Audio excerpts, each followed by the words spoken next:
this tutorial I will show you how to install pip. So first I'm gonna remove pip from my computer because I have it already installed.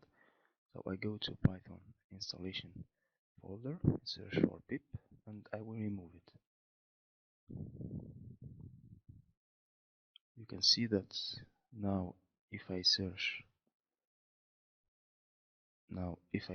for pip, I could not find it. It's not installed. And to confirm this, I will open the terminal and type pip install numpy,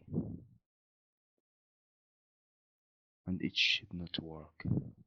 So what you have to do to install pip is to download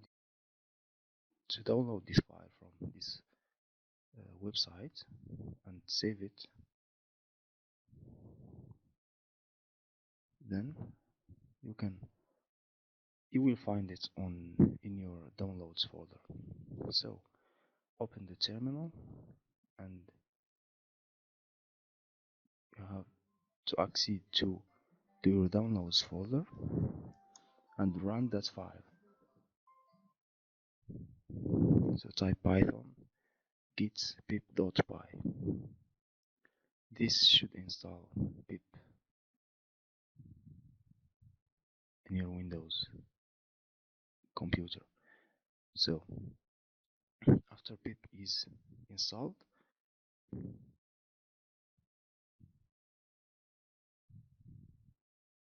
can see that now I can run pip install a package, for example numpy, and it will be installed. And if I type pip freeze to see the packages that I have installed, you can see that numpy but also virtualenv I have installed it. So now I can also